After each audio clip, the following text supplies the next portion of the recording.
Good morning. Today I want to introduce you to a central part of my thinking, and that is cyber cities, cyber communities.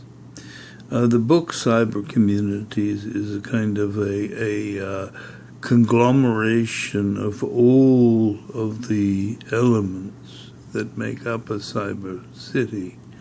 It's compact, and essentially I think in this video I just want to talk to you about two things. One is the need for building that leaves the actual structures in which we live light and movable, and which covers the area that we live in with a retractable kind of stadium-type roof, which protects us from the elements, from weather and such. There's no reason we cannot have more safe communities. We don't need to have fires, and we can have advanced fireproofing. We don't need to have thick walls. We can defeat sound in other ways. So far from what we now have is our cyber communities that I despair. Because I don't have this omni-capability to put it all together in a way that I might if I were a corporation. Yes, the corporations are persons, remember. Okay, cyber community is two things.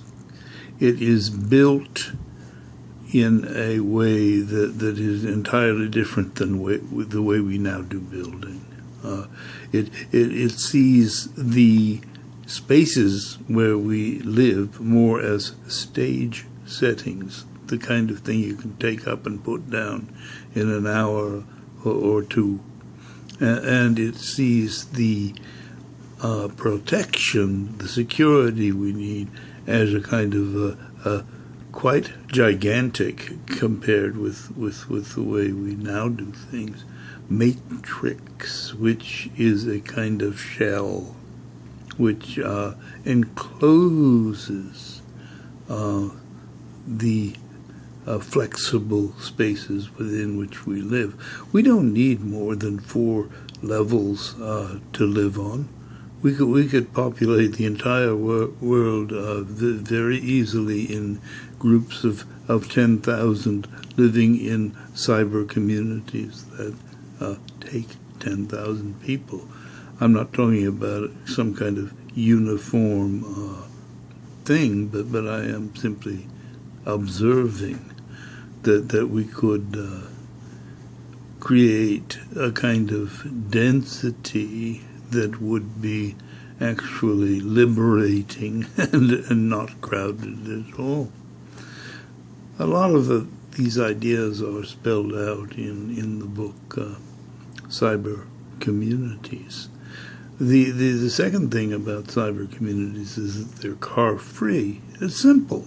I mean, I don't know whether we're going to continue to have cars if people like Elon Musk continue insisting that we must have cars, and we're going to have driverless cars and all. There is nothing more idiotic in terms of use of space than crowding surfaces with private automobiles, which are instruments of lethal weight and velocity, when we could reclaim the surfaces and put a decent public transportation that would be superior to the things that we now have. We don't need to dig down into the subways, and we don't need to fly up into the air. We could do things much more simply and much more competently and much more happily, I think, if we thought in terms of car-free cyber cities and began to think that we don't need these bearing walls. We do not need the building notions that we now have. They are antediluvian. Better we lived in caves. Really. Come. Anyway, invest the cost of 2 cappuccinos. It'll cost you 2 cappuccinos to get this book.